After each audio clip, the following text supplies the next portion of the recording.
nossa aula de hoje será de escultura regressiva do nosso incisivo central superior. Para a escultura regressiva, nós precisamos de iniciar com esses moldes de papel. Temos aqui o molde da vestibular. Esse molde com a letra, o V com a letra maiúscula significa em que face da cera esse molde será inserido. E aqui eu tenho o molde da face mesial. Então, a primeira coisa que nós iremos fazer na escultura é fazer a identificação das faces. Então, eu vou pegar esse molde de papel e se aqui eu vou colocar esse molde de papel sobre essa face, então essa face aqui eu vou identificar ela como a face vestibular. Oposta a ela, eu tenho a minha face lingual. Se nesse meu molde de papel foi identificado como a face vestibular aqui, então esse lado é minha face mesial e o lado oposto a minha face distal. Então eu vou iniciar minha escultura com esse molde de papel, em que eu vou pegar e colocar esse molde de papel sobre a minha cera e fazer a marcação. Tanto na vestibular quanto na lingual. Após termos realizado a marcação do primeiro molde da vestibular sobre a face vestibular, e a mesma coisa termos realizado sobre a face lingual, nós iremos fazer o quê? A união das marcações. Aqui nas faces proximais, essa marcação da lingual à face vestibular, tanto na mesial quanto na distal. E também vamos fazer a união das marcações aqui na região incisal, para termos uma melhor orientação na hora do desgaste. E aí, então, nós vamos desgastar cera, tanto na distal do elemento, quanto da mesial, para que ele fique semelhante ao primeiro molde. Após termos realizado o desgaste na cera, nós podemos observar que ele ficou semelhante ao molde de papel. O próximo passo é agora utilizar o segundo molde de papel. Esse molde de papel nós vamos colocar sobre a face mesial. Face mesial M maiúsculo, aqui significa que seria a face vestibular desse lado e a face lingual desse lado, conforme a identificação que está no bloquinho de cera. Então, o próximo passo é colocarmos esse molde de papel sobre a face mesial e fazermos a marcação, tanto na face mesial quanto na face distal. Porém, na face distal, para mantermos a face lingual desse lado e a vestibular desse outro, quando nós formos fazer o desenho, nós vamos inverter o molde, para que a face vestibular ela mantenha o mesmo formato e a face lingual o mesmo formato. Após termos desenhado o segundo molde de papel, o molde da mesial, como nós fizemos a marcação tanto na mesial quanto na distal, agora nós vamos unir as linhas aqui na região incisal para fazermos uma orientação na hora do desgaste. E aí nós vamos realizar o desgaste agora sobre a face vestibular e sobre a face lingual para atingirmos o formato do segundo molde.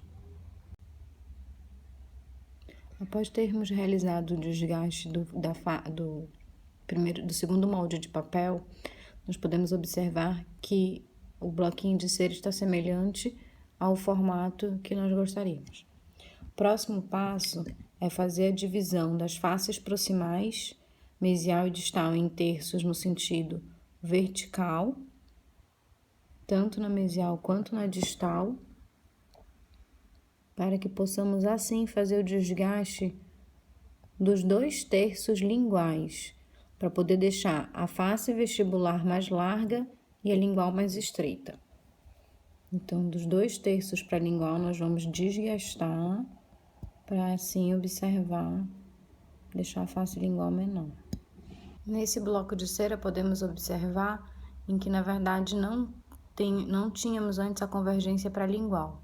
E aqui é o bloquinho de cera no qual nós dividimos e fizemos a convergência para lingual. Aqui nós podemos observar que a face vestibular está mais larga e a lingual já está mais estreita. Mesial e distal fazem uma convergência para a face lingual. Nosso próximo passo da nossa escultura é fazer agora a divisão das faces proximais em terços no sentido horizontal. Nós vamos dividir a face mesial e distal em terços horizontais. E nós vamos realizar o desgaste de 2/3 para a cervical, para deixar a incisal mais larga e a cervical mais estreita. Nesse passo, nós já temos que nos salientar que a mesial, a convergência vai ser menos acentuada e na distal essa convergência vai ser mais acentuada.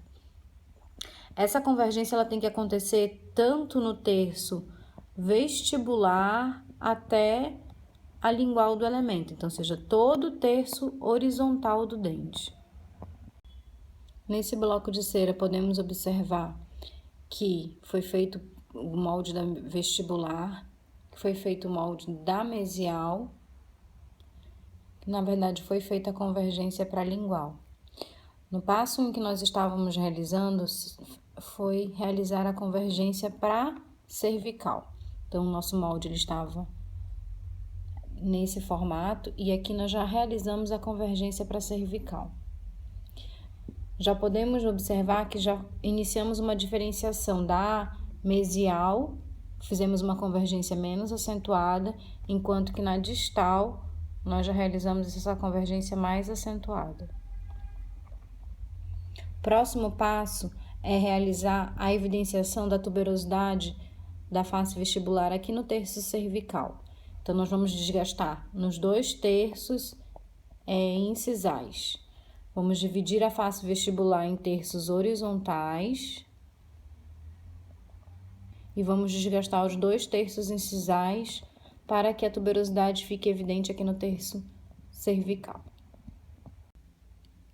Agora que nós já evidenciamos a tuberosidade aqui da vestibular no terço cervical, nós vamos fazer com que a borda incisal do nosso elemento fique ao longo eixo do dente. Não pode estar nem mais para vestibular e nem mais para lingual. Então, observando que a borda incisal ela está larga, nós vamos fazer o desgaste no sentido terço médio incisal, tanto para vestibular quanto para lingual, para afinarmos a borda incisal e para deixarmos ela ao longo eixo do dente. Depois de termos desgastado no terço médio incisal na vestibular e na lingual, podemos observar que a borda incisal ficou mais fina e ela ficou ao longo eixo do dente. Próximo passo é arredondar esses ângulos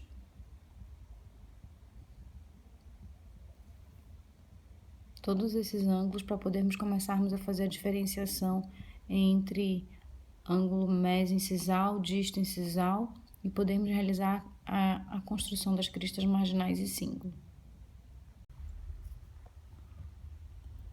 Após termos realizado o arredondamento dos ângulos, já aproveitamos e já arredondamos também o ângulo incisal, fazendo uma diferenciação de ângulo mesial mais reto e ângulo disto-incisal mais arredondado.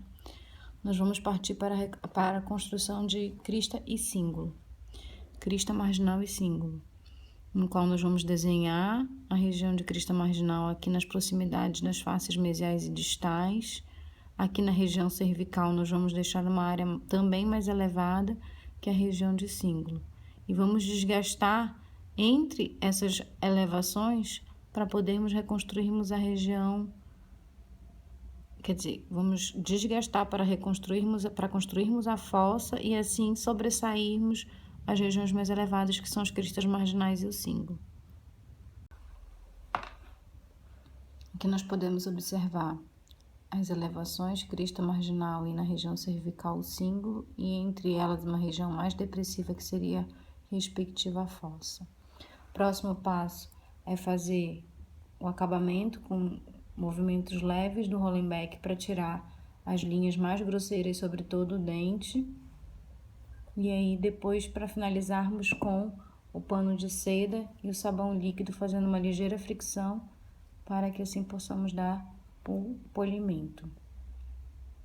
E aqui nós temos o nosso incisivo central superior finalizado.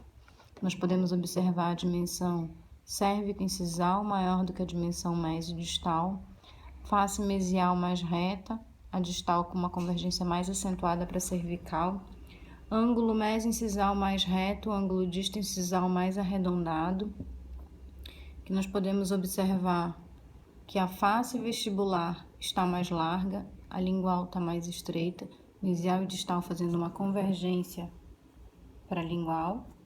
E também podemos observar as características anatômicas do incisivo central, crista marginal, cíngulo e fossa.